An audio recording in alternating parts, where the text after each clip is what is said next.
Ada perpisahan yang tegas kami dengan Muhaimin, dengan Surya Paloh, dengan Megawati, dengan seluruh elit partai. Kedudukannya sama, hak konstitusinya. Kamu punya partai, rakyat juga punya partai. Partai adalah alat, tapi alat bagi kalian adalah untuk berburu kekuasaan, alat bagi kami untuk melawan perilaku-perilaku yang tidak sejalan dengan aspirasi rakyat. Partai ini lahir dari proses pemilu curang, di mana dukungan rakyat nggak ada, berhenti di MK, ditentukan oleh 5 orang. 5 orang saja mengatakan pemilu tidak curang. Dari 5 orang itu 5 orang ini mewakili 2 diantaranya 204 juta orang. Baru diangkat 3 bulan 4 bulan saja. Iya, berarti yang menentukan pemenang pemilu itu adalah 5 orang itu, Bang. Begitu bentuk partai kan Metro TV udah nggak mau muat saya. Nanti saya tanya ke Surya Paloh, Anda nggak fair. Tapi kalau waktu pada saat Pilpres, Anda intensif sekali mengarahkan orang Anda untuk saya berbicara di Metro. Tiba-tiba hilang secara total. Itu saya akan tanya, sudah terbuka nanti. Kalau tidak sejalan kepentingan, terus kemudian menggeser, itu menurut saya tidak fair. Hati-hati. Semua itu ada waktunya, dia juga berproses. Jangan jadikan media-media sebagai corong partai politik. Berhenti kalian semua.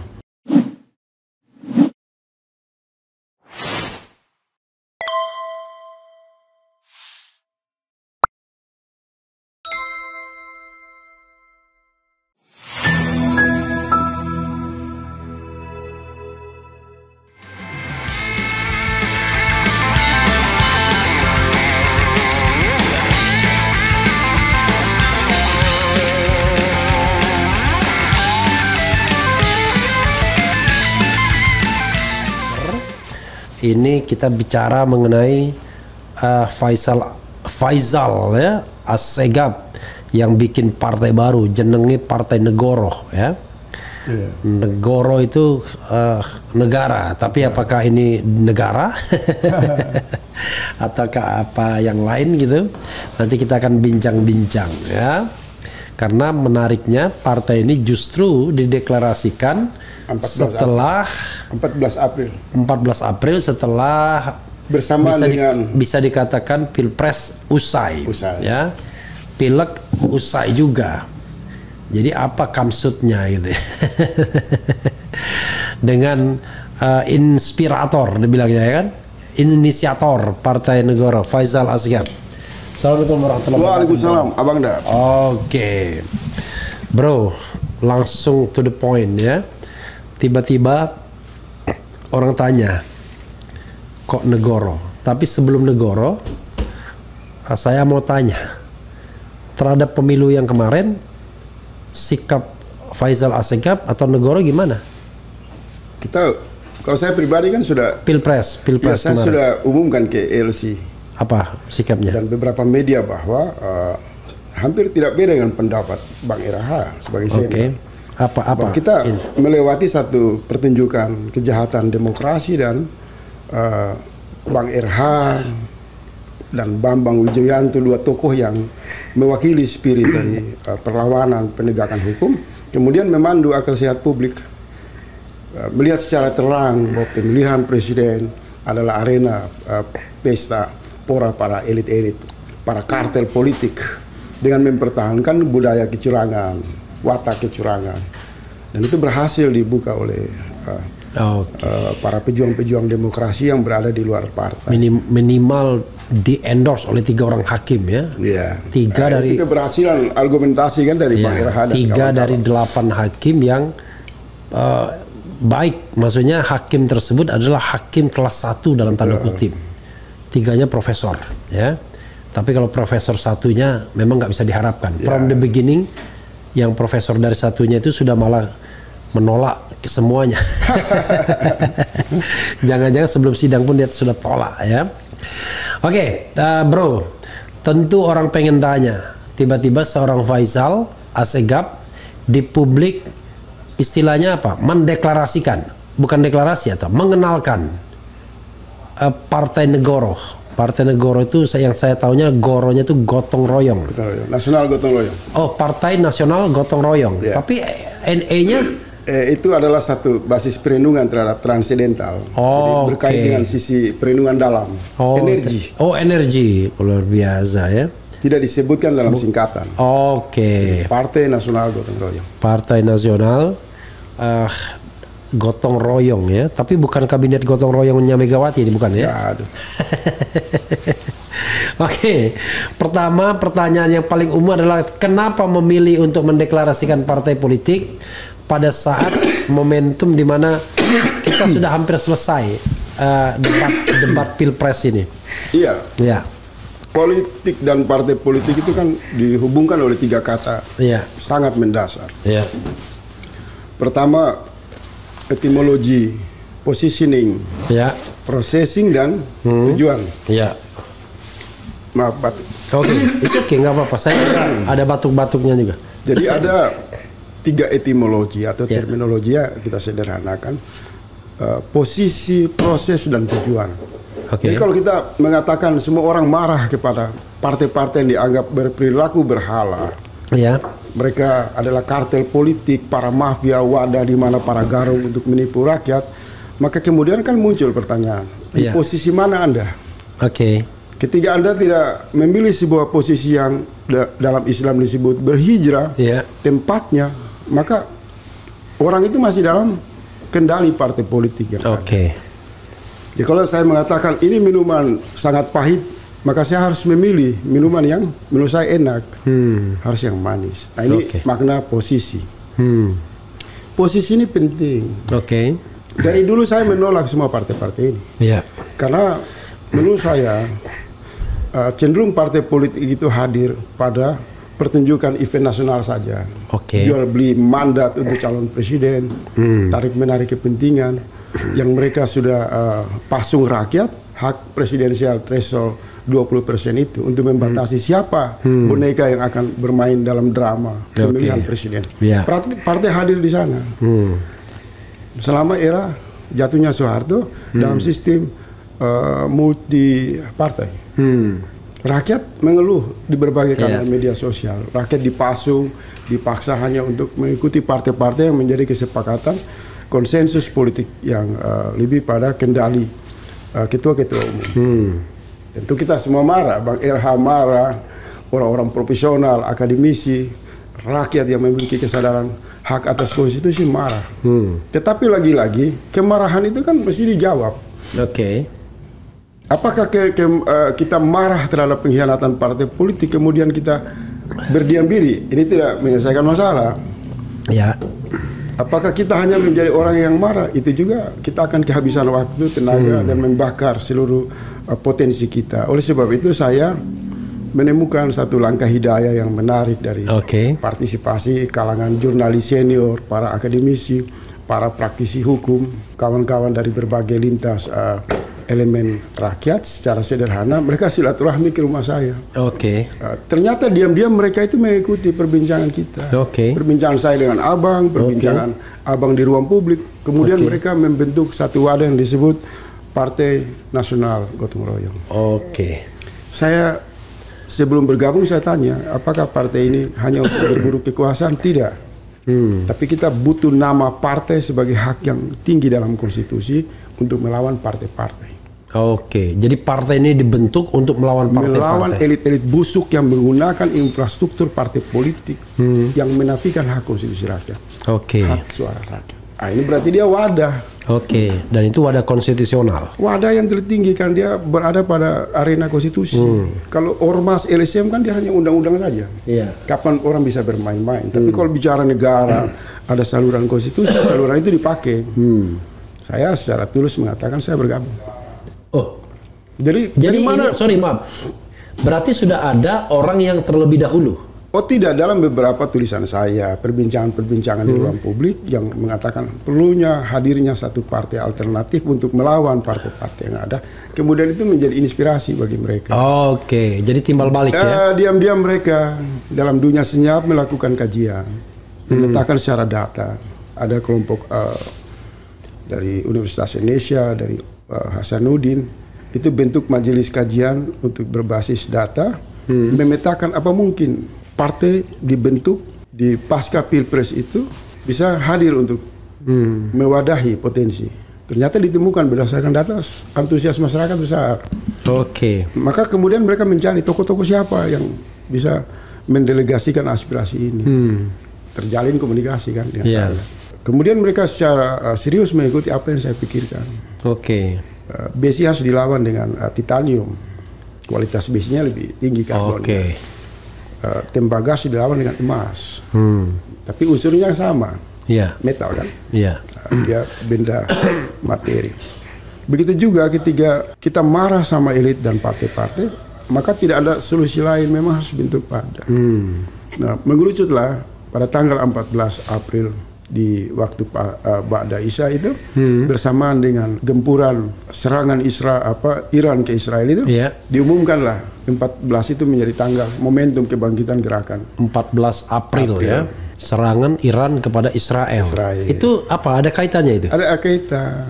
Apa? Ada satu kontemplasi bahwa sebenarnya partai di Indonesia itu meninggalkan kemajuan teknologi.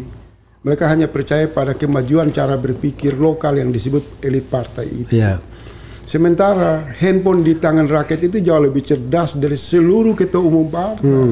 Handphone di tangan rakyat itu jauh lebih cerdas dari seluruh para pemikir di negeri ini. Kenapa? Dia satu produk yang canggih. Tinggal bagaimana rakyat sadar menggunakan teknologi itu untuk melawan kedikdayaan partai politik. Itu kan terjadi misal di Yaman.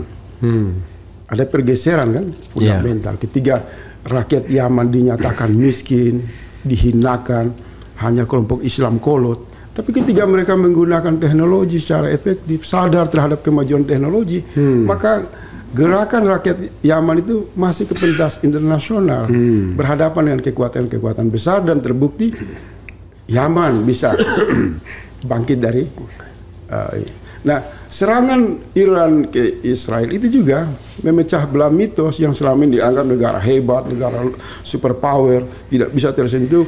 Maka dengan kekuatan teknologi, Iran membawa energi keadilan untuk mengatakan kepada dunia bahwa mereka juga bisa menghapus mitos bayangan palsu kebesaran Israel. Nah, begitu juga dengan Partai Negoro. Dia segelintir orang saja. Tapi ingat, mereka orang-orang yang datang dari tradisi ilmu pengetahuan. Mereka anak-anak muda yang agresif, memahami kemajuan zaman teknologi.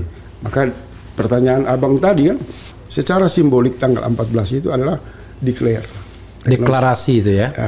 Deklarasi dengan moto teknopolitik. Teknologi. Politik. Artinya politik berbasis kemajuan arus teknologi. Jadi saya sedikit izin Abang kalau soal posisi ketika kita marah terhadap berhala partai politik, maka kita harus mengatakan kita di posisi mana. Kalau tidak, nanti suara kritis kita ini masuk dalam dinamika nasional, dianggap sebagai bagian dari desain kepentingan partai politik yang berkuasa. Tapi ketika saya dan kawan-kawan mengatakan kami di Partai Negoro, maka sejak itu pula ada perpisahan yang tegas kami dengan Muhaimin, dengan Surya Paloh, dengan Megawati, dengan seluruh elit partai.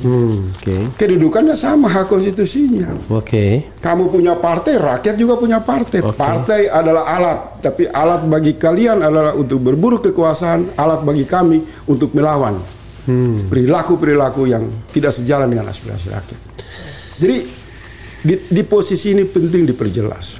Hanya saja pandangan umum mengatakan bentuk partai itu harus butuh uang banyak, orang banyak. Belum saya tanya, udah tanya duluan. Itu pertanyaan yang menunjukkan bahwa muncul di media-media sosial menurut saya minim secara kajian politik dan tidak berbasis data. Karena data menunjukkan kurang apa uang PSI. Kalah, kurang apa Perindo. Tidak diminati rakyat. Dan Abang harus ingat, sampai hari ini rakyat tidak percaya PDIP itu pemenang nomor 1 karena mereka melakukan gugatan di MK. Berarti kan mereka tidak percaya pemilu ini curang. Berarti suaranya dari mana? Tidak bisa dibuktikan. Jadi tidak ada partai pemenang nomor 1 menurut kebenaran pendelegasian suara rakyat, tapi menurut versi KPU. Dan oleh partai mengatakan mereka menang karena pemilu curang. Jadi tadi posisi kan? Di sini dulu Bang. Nah, kemudian pandangan orang harus punya uang, masa banyak itu dibantah. Partai ini lahir dari proses pemilu curang, di mana dukungan rakyat nggak ada, berhenti di MK. ditentukan oleh 5 orang. 5 orang saja mengatakan pemilu tidak curang. Dari 5 orang itu 5 orang ini mewakili 2 diantaranya 204 juta orang. Baru diangkat 3 bulan 4 bulan saja. Iya, berarti yang menentukan pemenang pemilu itu adalah 5 orang itu, Bang. Presiden dan ini logika politik di sana, dan KPU. Terus jutaan orang ini di mana? Belum ada hubungan rakyat dan partai politik sebagai hasil. Siapa nomor 1, nomor 2, nomor 3 dan seterusnya. Jadi ini mereka berdiri atas pemilu curang atau alias demokrasi hantu, yang angka-angka itu tidak bisa dikonfirmasi kebenarannya. Iya kan? Ini soal positioning dulu. Kemudian posisi yang tadi apa? Setelah posisi apa lagi tadi? Processing. Proses. Oke, posisi, proses. Nah, proses ketiga orang, misal abang bentuk partai perubahan untuk menampung gerakan perubahan, itu kan bagus, Bang. Berarti posisi abang tegas hitam putih, saya menolak semua partai dan saya ada di partai ini. Nah, nanti dilihat. Tapi saya tidak bentuk partai. Nah, jangan, kita berharap Bang RH menjadi pemandu gagasan yang terus memantik kesadaran publik. Supaya anak-anak muda ini tetap ada pada pencerahan. Saya tidak setuju kalau abang masuk partai. Saya senang abang berada di posisi yang memandu secara kekuatan ilmu pengetahuan. Dan itu sudah abang lewati dan abang lakukan. Nah, di wilayah proses ini kemudian juga sebagian orang mengatakan bahwa kalau Anda bentuk partai, Anda menghadapi gajah-gajah besar, PDIP, Gerindra, Golkar. Saya jawab, iya, mereka gajah dalam bayangan demokrasi curang. Kalau Anda masih bersama mereka, Anda itu panu di pundak gajah, Anda itu kurap di pundak gajah, Anda itu benalu di pundak gajah-gajah itu. Tapi kalau Anda membentuk satu partai, walaupun Anda kecil, disebut semut, Anda punya independensi. Dan semut dalam sejarah keislaman memiliki cerita yang penuh dengan keagungan. David lawan Goliat. Ya kan? Di mana 2 ekor semut hanya bermunajat kepada Allah bisa merubah satu peristiwa dalam hubungannya dengan Nabi Sulaiman. Padahal Nabi Sulaiman diangkat oleh Allah. Jadi hati-hati dengan sedikit orang ini. Mereka bukan menempel di pundak gajah sebagai benalu, kurap dan lain-lain, tapi mereka memiliki hak kesadaran dalam diri ontologis bahwa semua orang harus sejajar menggunakan hak konstitusinya. Ini perdebatan di wilayah proses ini. Nah, apa pilihan-pilihan ideal? Ini yang ketiga. Belum, masih proses. Proses. Apa pilihan-pilihan ideal di dalam proses pembentukan partai politik itu? Partai politik itu tidak boleh banyak membicarakan logo, membicarakan organisasi, membicarakan cabang-cabang, membicarakan perdebatan di dalam internal. Itu menunjukkan partai itu bangkrut.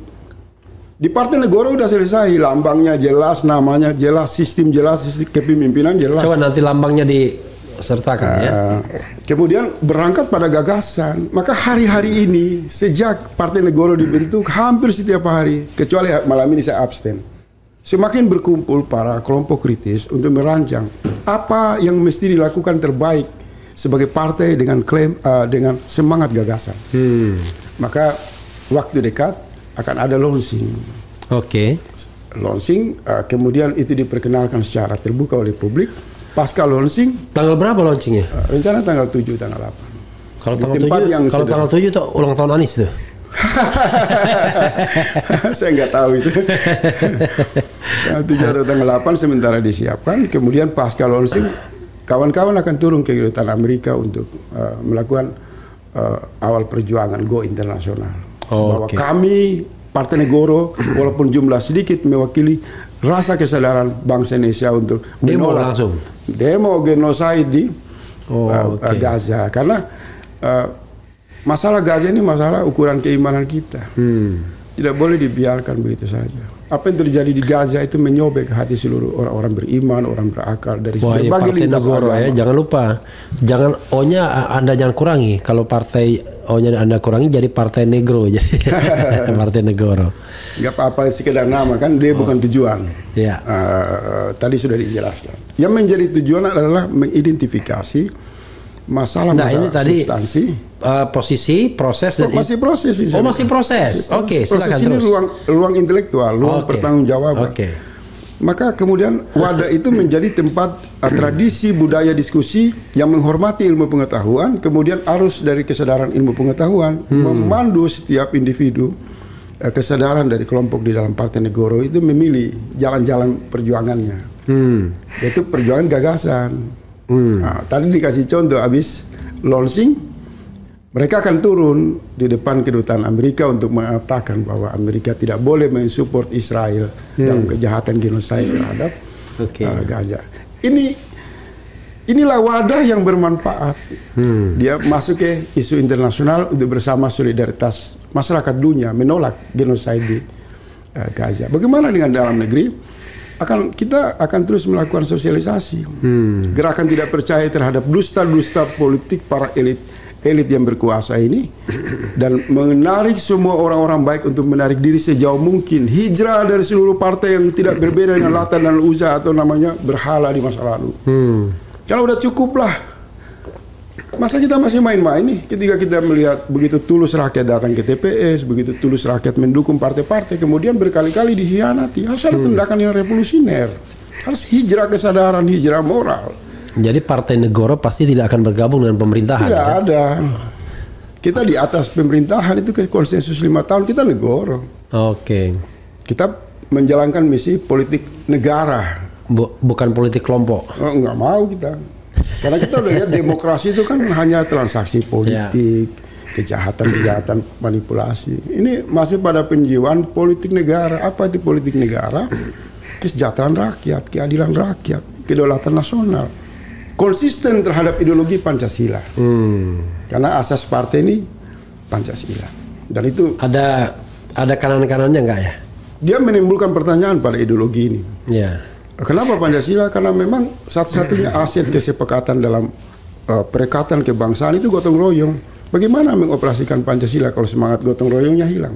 Nanti Anda tidak jalan Pancasila ini. Anda dituduh Ekasila nanti, enggak ya? Tidak, kita tidak masih itu. 5 sila ini udah final mengikat sebagai filosofi, ideologi, sebagai komitmen. Tidak ada yang namanya kanan, kiri, tengah, atas, semua disatukan dalam kebinekaan Indonesia. Hanya saja kan problem Pancasila itu kan sampai sejauh ini tidak bisa dioperasikan dalam ruang demokrasi, ruang liberal. Misal PDIP nggak bisa dia menjalankan Pancasila karena dia memilih ruang demokrasi. Sementara ruang kebangsaan kita mengatakan musyawarah dan mufakat, gotong royong dasarnya. Jadi Pancasila hanya bisa dioperasikan lewat semangat gotong royong. Nah, kalau semangat gotong royong inilah antitesa terhadap politik uang. Sehingga ketika orang bilang bikin partai harus butuh uang, enggak juga. Karena dia bersifat gotong royong. Apa kekuatan dia? Bang, teknologi, Bang. Belanja pulsa. Belanja sekretariat pulsa pun secara fisik belum punya. Tadi saya diundang oleh beberapa teman-teman saya, aktivis. Mereka perlihatkan, Sal, ini tempat yang mungkin sederhana. Bisa dipakai rapat dan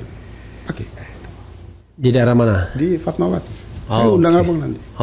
Jadi ini mengalir secara gotong royong. Ada juga yang datang dengan kekuatan ustadz, ada pendeta, sebenarnya pendeta kan bergabung. Karena orang mulai sadar bahwa jati diri bangsa Indonesia itu gotong royong telah ditinggalkan. Yang terbentuk adalah jati diri politik transaksional. Itu yang membuat partai-partai bajingan ini, berhala-berhala ini terus melakukan penipuan dari 5 tahun sekali. Dan sesudah pasca Pilpres ini kita udah punya kajian, blueprint, jalan menuju 5 tahun ke depan udah ada. Kita udah tahu nanti paskanya habis sandiwara di MK, mereka akan masuk ke dalam badut-badut perebutan kabinet. Kemudian partai-partai ini di waktu yang sama menggelar lapak berjamaah yang disebut jual beli mahar politik pilkada di berbagai daerah. Ini akan muncul nanti. Sebentar, ini masih proses ya. Politik. Kita ngomong masih proses. Masih proses belum tujuan. Di tujuan kita bicara lebih filosofi. Nah, realitas ini sudah dipetakan di basis kajian Partai Negoro. Jadi saya mau bergabung karena tumbuhnya tradisi ilmu pengetahuan. Orang di sana saling mengingatkan bahwa kita bentuk partai ini ada 2 tujuan, 2 maksud, 2 esensi.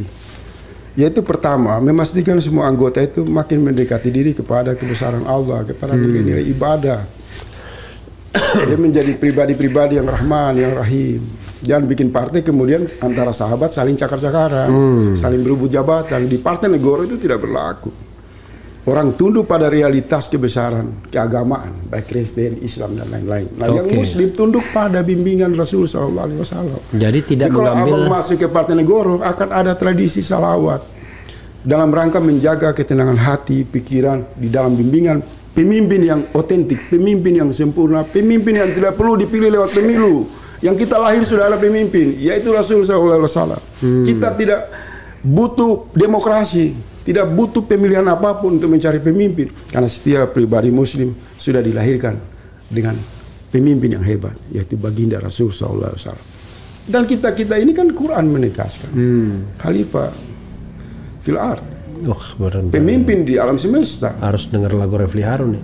Iya. Engkau khalifah dari khalifah. Jadi hilangnya kesadaran realitas ini membuat orang terombang-ambing. Nah, sepanjang saya hampir 27 tahun di arena pergolakan independensi sebagai orang kritik dan terakhir sebagai kritikus, kemudian saya pikir ya udahlah, saya harus melegasi. Saya harus membuat terlibat bersama panggilan nurani ketulusan kawan-kawan ini. Saya harus membuat satu wadah di mana saya pastikan ini adalah kumpulan orang-orang yang cinta kepada ilmu pengetahuan, memperkuat keimanan mereka, dan kemudian mereka tangguh, dan mereka adalah pribadi-pribadi yang tidak takut menghadapi cemoohan, fitnah, hasutan, kebencian, sinisme, karena mereka akan masuk ke orbit pertarungan melawan hegemoni materialisme. Ya kan? Jadi saya senang karena ini bukan untuk perburuan kekuasaan elektoral nanti dulu. Yang penting ada wadah orang berkumpul untuk melawan. Kalau ada yang macam-macam, misal kepada tokoh-tokoh kritis, kaum-kaum terpelajar yang memperjuangkan rakyat seperti Bang Refli Harun disakiti, Partai Negoro akan datang di tempat aku. Luar biasa. Memberikan dukungan advokasi, jaringan, media untuk mengatakan kami bersama para intelektual yang berpihak kepada rakyat. Jadi kita tidak butuh mau kampus mau terlibat, elit mau kita nggak butuh. Yang kita butuh adalah kesamaan pandangan, kesamaan tujuan, kesamaan cita-cita. Iya kan? Jangan kita bentuk partai terus semangatnya semua orang harus masuk partai. Di Partai Negoro enggak. Ini hanya wadah. Bang Refli tinggal telepon. Sal, gue butuh bagaimana masuk ke Papua untuk melakukan edukasi kepada rakyat. Kita siapkan orang. Bang Ref mau pakai nama partai atau independen? Independen aja, Sal. Lakukan. Misal nanti di Banyuwangi kita masuk. Di timurnya Jawa Timur. Kita akan masuk ke jantung yang disebut basis-basis partai itu. Untuk memenangkan salah satu pemimpin terbaik. Yang menurut penglihatan kami ini tokoh otentik. Jadi nanti Partai Negoro pasti akan terlibat dalam pilkada ya? Itu belum. Kita belum. Pilpres pilkada enggak. Tetapi calon independen kita akan usung. Maksudnya terlibat. Kalau ada kita petakan ada misal tokoh yang nggak punya uang, yang dia tidak mau bayar mahar partai politik, dia ingin membangun jalan-jalan revolusi pemikiran, dia memperjuangkan gagasan, dia bersama rakyat, Partai Negoro akan masuk, menggunakan jalur independen untuk membangun sistem yang kita sudah punya. Jadi nanti Partai Negoro ini tidak akan support calon yang didukung oleh partai politik. Nggak mau kita. Itu bagus, ya kan? Kita akan bikin calon-calon independen. Jadi di DKI, partai itu harus di Jawa Timur, di Indonesia Timur ada berapa? Jadi partai itu harus punya harga diri tinggi. Pasti. Kecil boleh tapi harga dirinya harus tinggi. Walaupun dia biasanya yang tidak punya harga diri itu karena pengen manisnya kenikmatan jabatan. Dan hari ini Bang, sudahlah. Orang takut bentuk partai itu karena dia akan memutus hubungan dengan relasinya. Dengan temannya di partai-partai yang ada. Kehilangan pekerjaan, kehilangan bisnis, kehilangan mungkin juga orang kayak saya.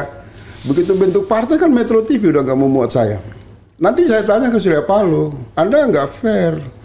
Tapi kalau waktu pada saat Pilpres, Anda intensif sekali mengarahkan orang Anda untuk saya berbicara di Metro. Tiba-tiba hilang secara total.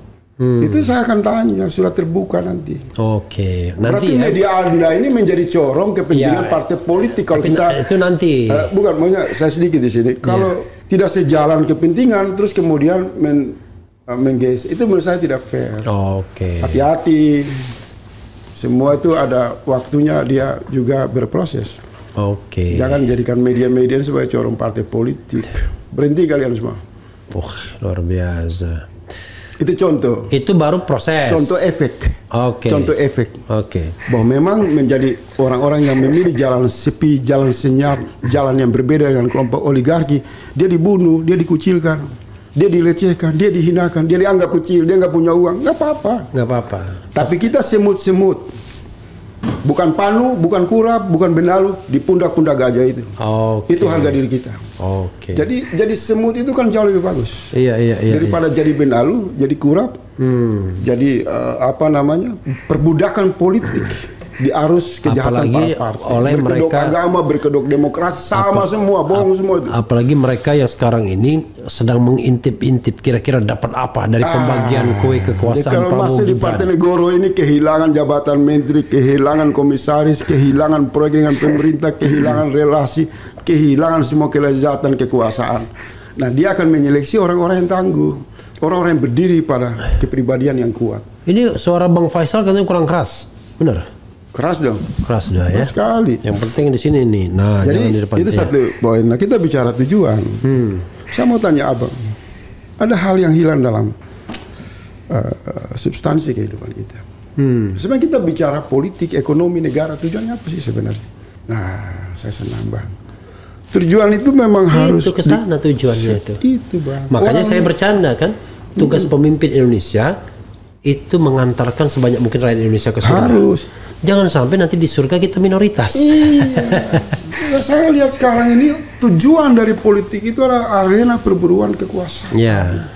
Arena untuk mengklaim saya 50 juta didukung rakyat, saya 100 juta didukung rakyat. Dan kekuasaan itu dibarter dengan kenikmatan. Gitu. Kemudian jas disetrika, kemeja rapi, turun dari mobil-mobil mewah dengan pesona-pesona palsu, kemudian mengatakan kami siap menuju pintu-pintu kekuasaan. Ini hina menurut saya. Tidak punya tujuan. Oke. Tujuan pembentukan wadah. Tujuan kita berdiskusi untuk pelantikan ya kan. Tujuan kita diskusi, berbincang itu hanya satu. Untuk menyebarkan kasih sayang dengan mendapatkan keridhaan Allah. Untuk menjalankan prinsip-prinsip Ar-Rahman pada dimensi rahmatan lil alamin, pada dimensi luar, dan Ar-Rahim pada dimensi dalam untuk memperbaiki diri kita. Jadi bila perlu nanti Partai Negoro Akademia, dia salah satu programnya program Akademia, yaitu orasi di jalan. Pasti. Ya? Jadi walaupun yang pesertanya cuma 10 orang, tapi itu menunjukkan pemikiran yang dikeluarkan. Pasti. Ya kan? Jadi pencerdasannya di situ. Pasti akan ditemukan bendera-bendera partai yang tidak ada di jalan itu Partai Negoro. Itu dilarang, nggak boleh. Bikin kotor aja pemandangan. Spanduk-spanduk Partai Negoro di jalan tidak ada. Jadi ini pada dimensi tujuan membutuhkan satu kontemplasi yang berbasis filosofi, berbasis tauhid, berbasis kesadaran yang fitrawi. Sehingga ketika kita berada di wilayah posisi di mana mengatakan identitas kita adalah sebuah wadah, misal Partai Negoro, dan kita berproses menjadikan wadah ini sebagai wadah perjuangan, maka tujuan itu harus jelas. Semata-mata demi untuk memberi manfaat kepada orang lain, atas bimbingan baginda Rasul Sallallahu Alaihi Wasallam, atas bimbingan nurani, atas bimbingan Allah, memberikan manfaat untuk orang lain atas bimbingan baginda Rasul untuk menuju ke alam sana. Seperti itu. Jadi ambil, dibimbing dulu, ambil ke sana. Iya. Dan kemudian pada dimensi tujuan ini adalah pertarungan dari esensi sebuah gerakan politik. Karena ada diskusi di internal Partai Negoro itu bagus.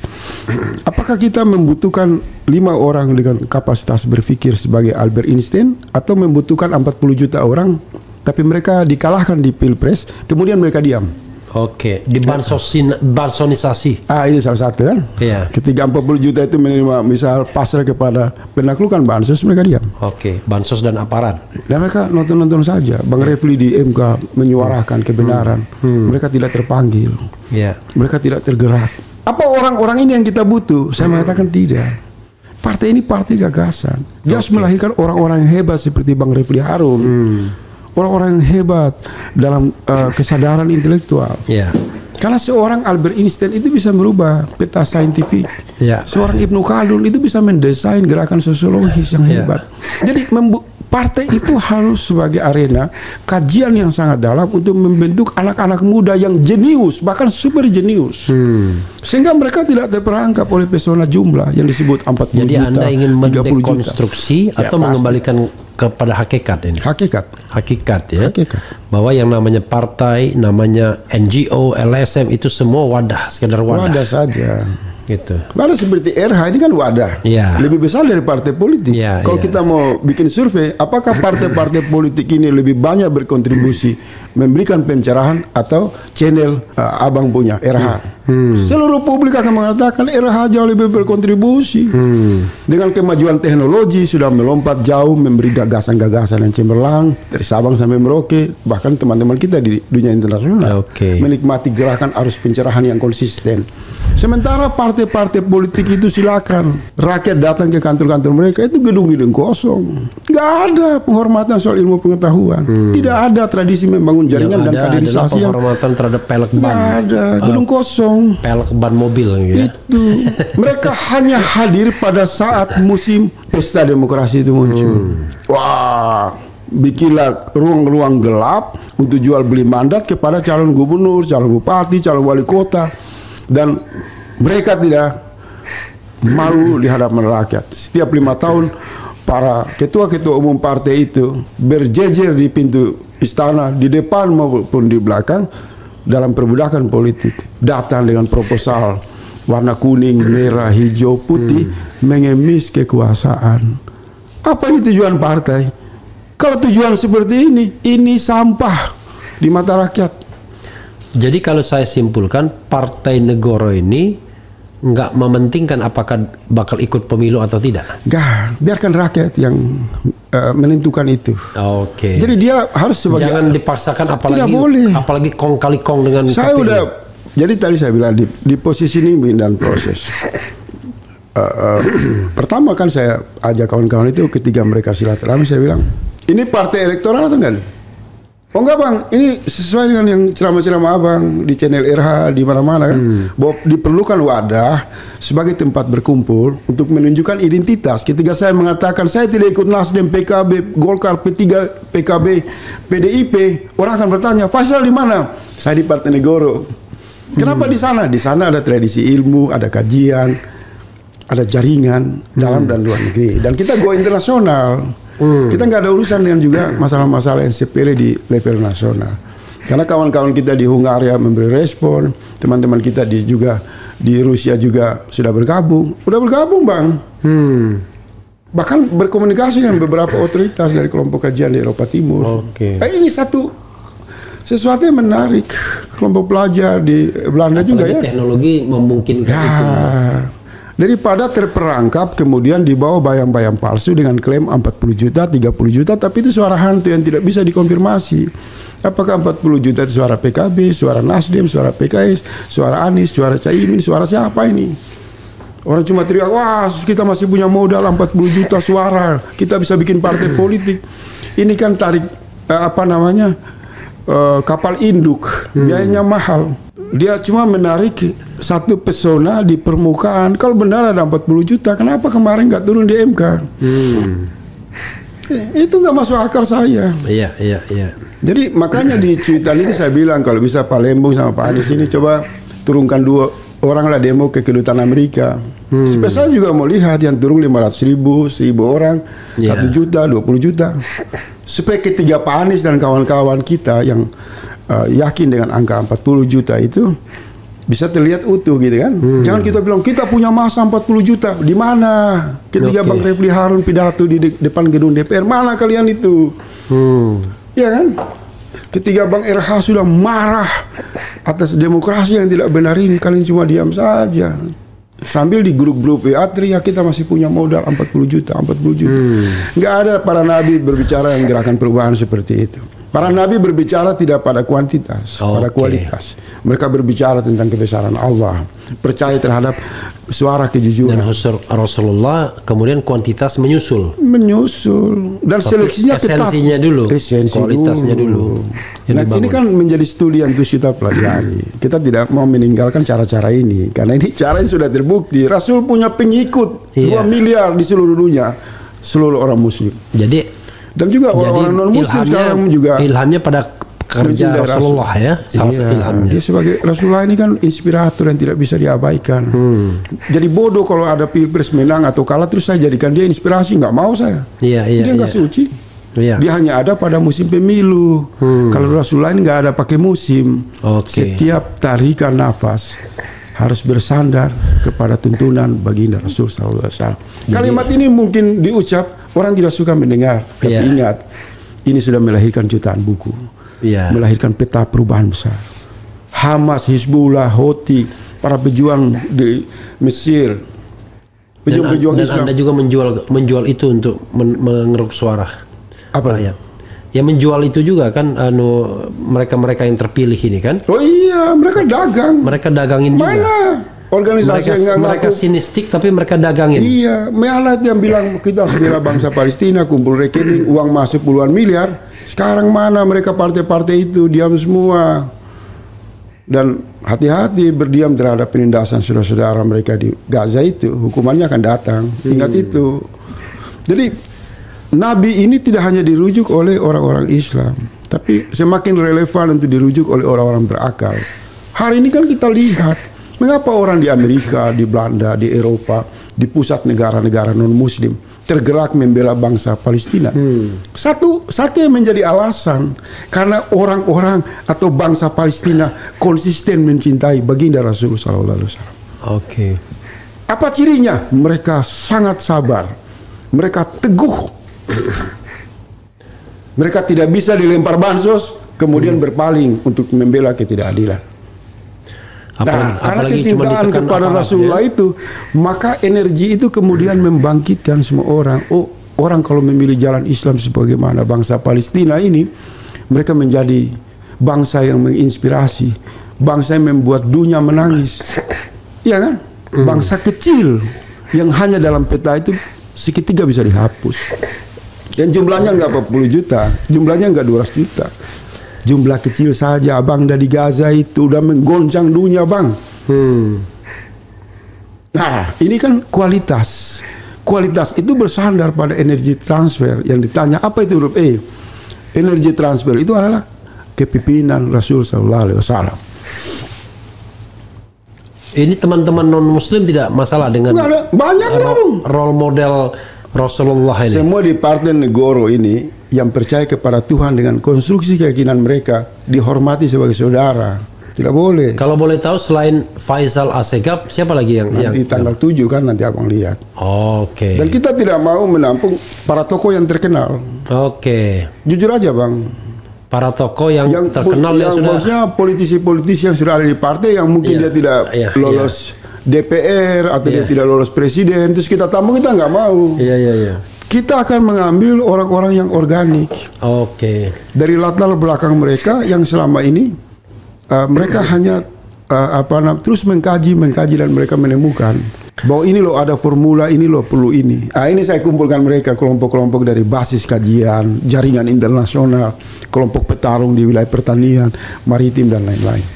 Jadi orang-orang organik ini kemudian memang mencari jalan sepi, jalan yang menghindari keramaian. Karena terbukti bahwa semua keramaian yang mendukung kemenangan PDIP adalah keramaian palsu yang tidak terbukti.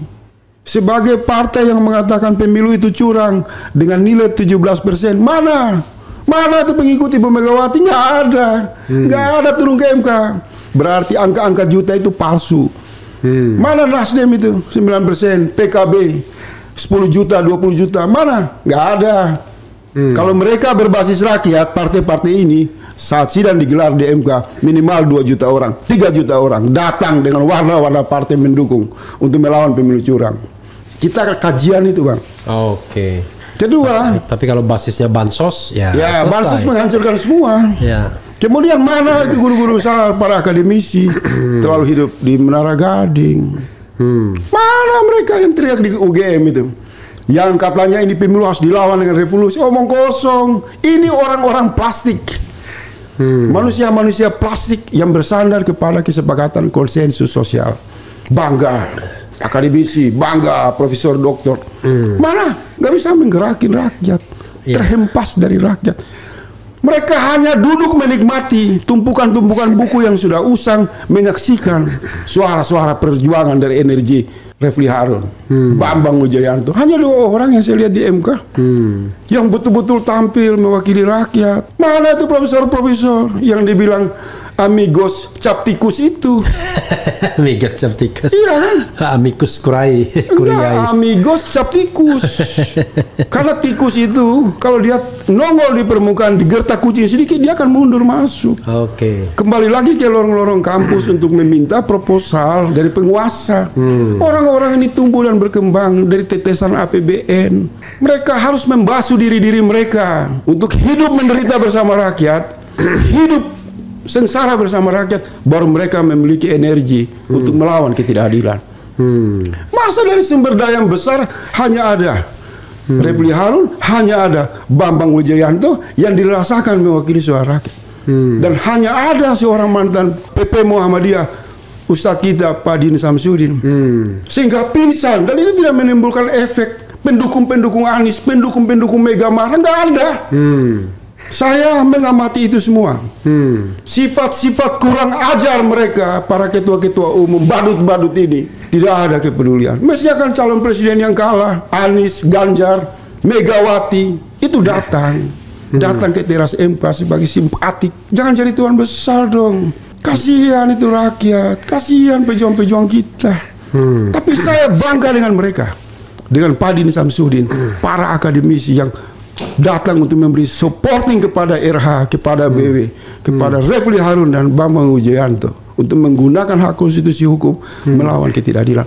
Siapa bilang kalah? Menang, Bang. Ternyata yang menang hanya segelintir orang. Tapi yang kurang ajar, paling brengsek, paling biadab itu para ketua-ketua umum partai. Di atas meja menikmati santapan daging-daging empuk, bernegosiasi sambil angkat telepon bernegosiasi di belakang layar. Siapa jadi apa, siapa jadi menteri, siapa jadi komisaris. Ini politik-politik busuk. Orang-orang ini kemudian buang di bakul sampah seperti di Ukraina. Ketua-ketua umum partai ini mesti dijemput di rumah, bawa mereka buang ke kantung sampah. Mereka hidup dari APBN, hidup dari suara rakyat. Dan mereka nggak menjerit, mereka nggak peduli sama rakyat. Tapi mereka sini sama Faisal Assegaf. Karena dibilang, wah, lu punya apa, lu bentuk partai, modal kamu apa, Sal? Suara itu sampai ke saya, Megawati, Surya Paloh, saya lawan kalian, saya kasih tahu. Saya mengukur kalian itu besar dalam kerangka politik APBN. Kalian tidak besar di atas diri kemandirian pribadi. Kalian penakut, hati-hati, jangan mengganggu semut. Karena semut itu, dia tidak mengganggu gajah, tapi kami tahu di mana telingan-telingan gajah itu terbuka untuk kami masuk ke dalam. Jadi menurut saya harus ada pikiran yang revolusioner setelah pasca MK itu. Ketika kita melihat ada calon presiden, wakil presiden yang mengklaim saya punya puluhan juta, saya punya ratusan juta, ternyata tidak bisa memobilisasi kesadaran rakyat untuk turun ke jalan dalam demokrasi damai, mendukung gerakan penegakan hukum. Di situ saya berkesimpulan, kita ini ditipu lagi. Kita terlanjur memilih para calon-calon presiden bermental boneka, plastik dan lain-lain. Dan RH benar dan seluruh intelektual itu benar, akar masalah kecurangan pada 20% presidensial threshold. Itulah pintu masuk. Jadi Metro TV, TV One, Anda boleh saja menutup semua channel itu untuk Anda pertunjukan para badut. Tapi lewat podcast-podcast yang memiliki semangat perubahan, kami akan teriak, kami akan bersuara. Sudah saatnya perbudakan terhadap ketua umum partai harus dihentikan. Harus dibalik logikanya. Para ketua umum partai yang hidup dari APBN, dari mengirim orang ke DPR, ke menteri, itu adalah budak-budak rakyat. Karena mereka mendapatkan uang dari pajak rakyat. Jangan diposisikan sebagai tuan-tuan besar, seolah mewakili rakyat dengan klaim-klaim demokrasi palsu, topeng-topeng agama, dengan mobil-mobil yang bagus, dengan baju-baju yang itu licin gitu ya. Jadi apa tujuan dari Partai Negoro? Ini sudah sedikit saya buka di RH. Dengan suara ini sudah menjadi tujuan. Dan saya berharap Abang tetap independen. Jadi kami butuh orang-orang RH yang berdiri secara netral, memandu dengan moral dan intelektual yang tersedia untuk kemudian melihat secara jujur. Jadi bahasanya apa? Purifikasi. Ya, saya tidak tahu istilah-istilah begitu, Bang. Saya pakai bahasa rakyat aja. Oke. Jadi positioning Bang RH dan kawan-kawan yang konsisten, saya berdoa jangan terbujuk oleh kepentingan kelompok dan partai manapun, supaya netralitas ini menjadi keseimbangan, equality. Kan saya sudah declare bahwa saya tidak akan menerima jabatan apapun Itu bagus. dalam masa pemerintahan Prabowo Gibran, ya kan? Ya, kali itu sudah berkali-kali. Iya. Cuma juga menurut saya, Abang jangan masuk partai politik. Yang kedua, saya tidak akan masuk partai politik. Partai politik jangan. Kenapa? Saya akan menjadi fasilitator, akselerator bagi insan-insan yang mau menegakkan kebenaran. Betul. Nah, gitu kan? Ini kan ciri unik, Bang. Ya. Biasa orang bentuk partai memujuk orang masuk partai politik. Ya. Di Partai Negoro enggak. Orang datang, Bang. Abang nanti saya undang. Abang akan terkaget-kaget. Kekuatan gagasan itu yang menarik orang dalam rasa kebersamaan. Jadi biarkan rakyat ini tumbuh, dan saya senang karena yang berkumpul di Partai Negoro bukan para elit, para tokoh-tokoh terkenal, tapi mereka adalah ciptaan Allah yang mulia. Orang-orang yang dipinggirkan, orang-orang yang tidak punya status, tidak punya gelar profesor, tidak punya gelar ulama, tidak punya gelar pendeta, tapi mereka esensinya adalah manusia ciptaan Allah yang sangat sempurna. Mereka petani, para buruh, para nelayan, aktivis, orang-orang yang tenggelam dalam dunia kajian. Saya mengatakan kepada mereka, dengan energi ini kita akan membuat bukan perubahan, tapi politik terbarukan. Oke. Karena perubahan ini kan terjadi setiap hari. Ada mantan sutradara film terkenal bergabung di Partai Negoro, mengatakan semalam dalam rapat terbatas itu. Mantan sutradara salah film satu sutradara. Eros Jarot. Saya nggak mau sebut nama. Eros nggak masuk lah. Oh, Eros masuk. Dia sutradara yang membuat film-film dalam gerakan-gerakan kerakyatan. Oh, udah umurnya hampir 70. Dia mengatakan ini benar. Partai Negoro mengusung tagline politik terbarukan itu masuk akal, karena memang sesuatu itu harus membutuhkan yang baru. Tidak terperangkap pada yang lama. Kata perubahan juga sudah tidak relevan. Karena orang goyang kepala begini itu juga perubahan. Tapi bukan sesuatu yang baru. Itu alami, itu natural. Tapi kalau yang terbarukan dari kapal jadi pesawat misal, dari telepon biasa kabel jadi ponsel, itu terbarukan. Dari korupsi jadi tidak korupsi. Tidak korupsi, jadi perbudakan jadi tuan. Dan lebih hebat lagi, dari korupsi jadi tidak korupsi, jadi dermawan. Iya. jadi dermawannya bukan karena korupsi. Jadi apa lagi pertanyaannya? Saya kira-kira bagaimana? Udah berapa jam ini? Ini baru 1 jam. Partai Negoro belum nyampe. Ini kan baru pemanasan. Baru 52 menit. Sebentar lagi ya. Saya mau bacakan beberapa komentar dari teman-teman ya. Jadi Partai Negoro kan partai terbuka terhadap debat, wacana dan lain sebagainya. Jadi kita harus bacakan ini yang relevan ya. Wah, ini coba kita lihat, bacakan. Membuat Partai Negoro adalah kristalisasi kenaifan Bung Faisal. Bercanda ya Bang. Oh iya, satu lagi, ketika Pak RH orasi kami harus kerja buat anak istri Bang. Luar biasa ini ya. Jadi dia menganggap bahwa orasi nggak ada gunanya, partai nggak ada gunanya. Yang berguna itu adalah kerja untuk anak istri. Kita udah lewat. Mau saya jawab? Sebentar. Mau langsung dijawab atau saya bacakan dulu ya? Baca dulu ya. Anies gak pernah mau demo turun ke jalan. Wah, FA menggebu-gebu. Ngeracau tanpa pikir matang. Ini justru kecerobohan konyol yang membahagiakan rezim ini. Langkah FA bikin partai baru ini menggembirakan rezim ini. Karena langkah FA menggembosi PKS. Ini pasti simpatisan PKS ini ya.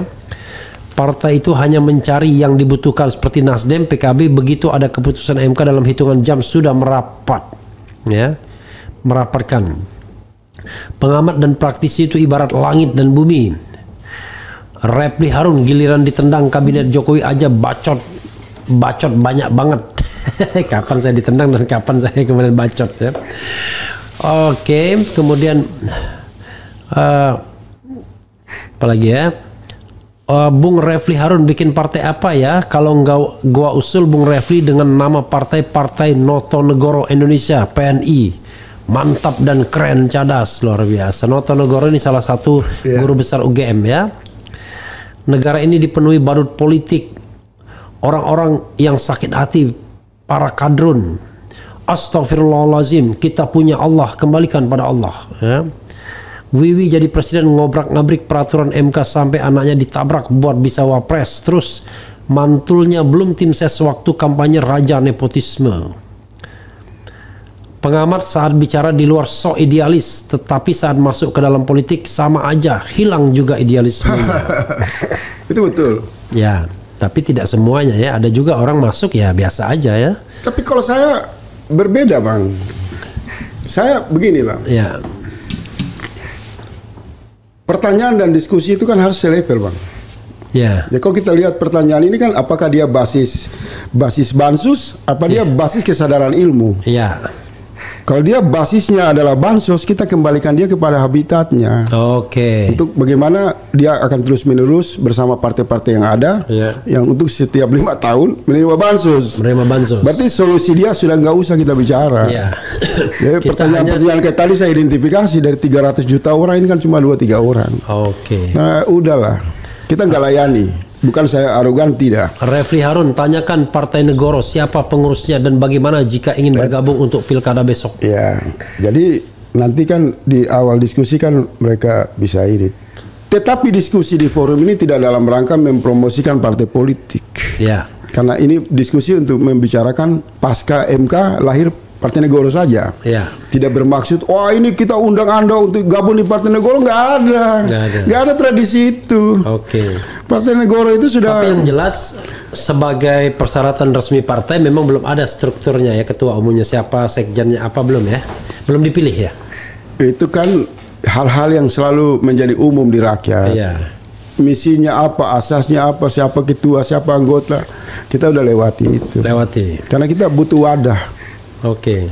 Wadah perhimpunan namanya partai sebagai leveling penegasan identitas dan level pada konstitusi. Kita bukan ormas, partai. Oke. Bagaimana partai ini berbeda dengan partai yang lain? Kan dia mengusung tema gerakan politik terbarukan. Ya. Maka biarkan kawan-kawan itu berjuang. 5, 10, 20, biarkan saja. Mereka nggak mengganggu kok. Tidak mengganggu untuk kelompok pemburu lapak, pemburu bansos. Tidak mengganggu juga ketua-ketua umum punya lapak-lapak bisnis. Nggak ada. Nggak boleh terusik. Kalau ada orang di luar sana terusik dengan Partai Negoro, nanti kita bantu mereka bawa alamat yang paling dekat rumah sakit jiwa di tempat Anda ada di situ. Karena ini tidak mengganggu siapapun. Dia tidak ada urusan. Dia adalah satu kebebasan dalam kreasi demokrasi. Ini saya suka kan. Tetapi kalau ini bisa mengancam, mengembosi PKS, PKS gembos dan tidaknya itu soal jujur dan tidak jujur. Kalau dia jujur, maka energi kejujuran itu akan menjaga dirinya. Tapi kalau dia tidak jujur, maka pemilik kejujuran yaitu Allah Subhanahu wa taala akan menghancurkannya. Karena tidak boleh orang bertopeng keagamaan. Begitu juga dengan partai-partai nasionalis. Semua ini harus dalam bahasa yang revolusioner untuk mengatakan berhenti untuk datang ke kantor-kantor partai besar itu. Berhenti untuk berelasi dengan partai-partai yang sudah terbukti hanya omong kosong. Tapi lagi-lagi posisi nih, kalau cuma orang marah partai politik, orang benci partai politik, dia tidak membentuk wadah yang sama untuk menunjukkan dia berbeda dengan mereka, maka saya mohon maaf saja, ya ini tukang curhat. Saya nggak mau disebut tukang curhat. Saya kritikus politik yang menghentikan semua arena independensi saya. Saya mau bersama kawan-kawan saya yang saya anggap ini serius. Ada wadah partai politik mengambil ruang kosong untuk dalam rangka pencerahan, dalam rangka perlawanan, dalam rangka perjuangan. Ada yang tanya, di mana saya bisa gabung Partai Negoro? Apakah ada nomor WA-nya, Pak? Bang, di Twitter sudah 6.700 yang gabung. Inbox. Sampai hari ini kita melakukan verifikasi super ketat. Oke. Dari 6.000 itu baru seminggu itu baru 120. Yang kita lolos. periksa dia kemana, dia siapa, ada teknologi men-tracking mereka. Oke. Jangan sampai muncul narkoba, kader partai, penyusup, orang-orang iseng, oh nggak boleh. Nggak boleh ya? Nggak boleh, super ketat. Jadi biasa. saya koreksi abang dulu tadi, oh ini partai terbuka dalam gagasan. Tapi untuk kepengurusan tidak. Ya. Kita selektif. Makanya kan launching tanggal 7 itu kan menjadi perdebatan yang serius di dalam internal. Apakah kita mengundang para tokoh untuk juga diskusi publik? Hampir mayoritas mengatakan nggak usah. Kita undang aja pengamen, nelayan, rakyat kecil, pedagang asongan, mereka bicara. Tapi YouTuber Anda harus undang. Tidak. Ini kan formasinya dirubah. Karena kalau misal saya undang si A, si B tidak hadir, nanti pertentangan di elit. Sementara partai ini dibentuk hanya sebagai basis gagasan. Tidak ucuk-ucuk orang datang terus, bang saya mau gabung, nggak bisa. Diperiksa, di tracking. Bukan soal latar belakang pendidikan, bukan soal status sosial dia. Dia mau pengusaha, dia mau intelektual, dia mau rektor, dia mau jenderal, nggak butuh kita itu. Yang kita butuh dia adalah pribadi-pribadi yang jujur. Pribadi-pribadi yang betul-betul konsisten. Kalau cuma iseng-iseng di media sosial yang baca buku cuma sampul terus mau coba-coba bicara politik, kita buang, nggak mau. Karena itu sampah dalam ruang demokrasi. Kita tidak butuh seperti itu. Kita kembalikan mereka jadi benalu panu di partai-partai besar sana. Jadi silakan partai-partai ini pakai. Ada, kita tolak. Abang catat lagi 6.700. Saya bisa tunjukkan, bang. Orang yang antusias masuk di inbox saya di Twitter. Kita baru seleksi 100 lebih. Dia siapa, dari mana, kemana. Jangan bajing loncat. Ini infrastruktur berbasis gagasan. Dia bertemu kemarin itu dengan pembicaraan dengan delegasi para duta besar dari beberapa negara. Bekerja sama dengan pusat riset di Harvard. Ada jaringan-jaringan di kelompok Mesir, dalam kelompok Timur Tengah. Dia berbicara dengan perwakilan Houthi. Ini sudah, bang. Orang-orang berkualitas itu akan mencari yang berkualitas. Karena dia ingin membangun sebuah desain peradaban. Kenapa? Karena dia menarik diri dari klaim 40 juta itu. Yang sudah terbukti mereka mengatakan, masa kita 40 juta? Pertanyaan saya itu nggak bisa dijawab.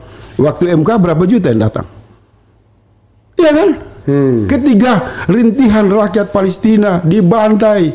Di mana 40 juta itu? Omong kosong, bullshit semua. Kalian pedagang jumlah saja. Kertas itu berhenti di KPU, itu kertas kecurangan. Nggak ada makhluk itu suara hantu. Tetapi 10 orang, 20 orang, 100 orang yang masuk di Partai Negoro, mereka ada. Abang mau undang mereka, saya tinggal begini, bang. Datang. Orangnya ada. Dan hidup dalam tradisi ilmu pengetahuan. Karena mereka lupa begini. Tidak ada satu jaminan derajat kepada manusia yang ditawarkan oleh Allah di luar ilmu dan iman. Cari di Al-Quran, nggak ada. Allah mengangkat derajat orang berilmu dan beriman. Bukan derajat itu diangkat karena bansos, karena menang pilpres, karena kalah pilpres, karena klaim punya 10 juta anggota. Nggak ada. Itu derajat palsu. Apalagi cuma joget-joget. Dan orang-orang berilmu dan orang-orang yang memiliki konsistensi keimanan, mereka selalu dihinakan, dipinggirkan. Betul nggak, bang?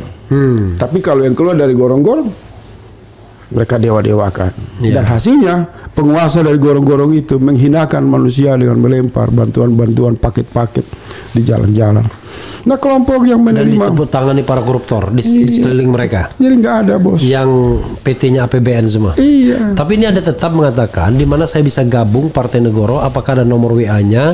Saya bukan siapa-siapa, tapi saya punya gagasan dan ide untuk bangsa Indonesia. Saya tidak ingin jabatan apa-apa. Gitu. Pertanyaan kayak itu banyak. Banyak ya? Ada 200 lebih yang kita identifikasi, hampir semua itu intel-intel partai saja. Dia tahu Twitter kita, Instagram kita kok. Dia ketik aja di Google Partai Negoro, bisa diarahkan ke mana-mana. Dari situ dia masuk, dia inbox, nanti ada tim dari kawan-kawan itu yang nanti memasukkan dia ke grup namanya Join Partai Negoro. Nah, itu ada Join Partai Negoro, itu ada tahapan-tahapan lagi. Sebelum join ada masuk ke grup satu lagi yang sebelum itu. Itu seleksinya ada 10 langkah. Ini bukan kumpulan orang-orang nggak ada kerjaan dulu main WA terus, itu nggak mau kita. Karena kita percaya gini, bang. Mending 5 orang kompak bersaudara kuat dalam satu ikatan punya gagasan besar, walaupun jumlahnya kecil, itu jauh lebih efektif. Teknologi Bang, butuh sedikit orang tapi memiliki kesadaran di arus penggunaan teknologi.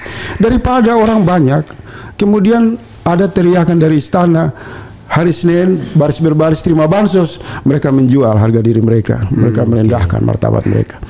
Daripada baik yang menerima maupun yang yang menggelontorkan bansos. Iya, jadi ormas-ormas yang mengklaim 100 juta, 20 juta ini kan juga industri proposal semua. Jadi saya kira tidak terasa kita sudah 1 jam lebih. Closing statement, bro. Sana bro. Iya, saya pertama mengucapkan apresiasi kepada Bang RH dan sahabat saya Bambang Wijoyanto. Saya menikmati suara perjuangan di ruang Mahkamah Konstitusi ketika berbicara tentang prinsip-prinsip melawan kecurangan. Ini satu apresiasi yang datang dari ketulusan hati saya kepada Bang RH. Dan saya berharap kawan-kawan yang Bang Refli Harun, Bang Abraham Samad, Bambang Wijoyanto dan kawan-kawan yang masih konsisten di jalur independen untuk sudah saatnya menarik sejauh mungkin hubungannya dengan elit-elit busuk, bermarkas di partai-partai busuk, supaya rakyat mendapatkan sikap-sikap yang tegas, hijrah politik. Untuk apa? Untuk kembali kepada energi bersama rakyat, memperjuangkan gagasan-gagasan, suara-suara keadilan. Kalau terkait dengan Partai Negoro, tidak ada bujuk-membujuk, tidak ada promosi dan lain-lain. Karena ini wadah sudah dibentuk dan dirancang cukup panjang. Hanya menemukan momentum pada tanggal 14 April, kemudian itu dideklarasikan. Ini kumpulan dari segelintir orang yang tidak akan pernah dicatat bergantung kepada jumlah manusia. Karena nawaitu kami adalah bergantung sepenuh kepada Allah, bergantung kepada suara keadilan, bergantung kepada suara kebenaran. Demikian yang bisa saya sampaikan. Terima kasih atas waktunya Abang Dam. Saya walaupun Abang mengatakan independen dan lain-lain, tapi dengan demikian ini Partai Negoro berapresiasi. Pokoknya kita berpihak pada kebenaran, ya kan? Itu yang penting. Orang yang memperjuangkan kebenaran, keadilan, dan selalu ingat bahwa suatu saat kita akan mati. Amin. Mati dalam yang kebaikan. Ya, mati dalam kebaikan. Ya, saudara sekalian, itu tadi dengan Faisal Assegaf ya, Partai Negoro. Saya selalu suka dengan ide yang baik, ya, dan mudah-mudahan ide yang baik berhasil. Kita butuh sebanyak mungkin orang baik, orang gila tapi yang mau memperjuangkan kebaikan. Karena di tengah pragmatisme yang gila-gilaan seperti ini, orang lurus dan waras itu dianggap aneh, ya kan? Padahal harusnya yang aneh itu adalah orang yang pragmatis, menjual negara, yang cari duit dari APBN, ya, yang ketika menjadi pejabat publik pamer kemewahan dan kerjanya korupsi melulu. Itu saja saudara sekalian. Wassalamualaikum warahmatullahi wabarakatuh. Keren.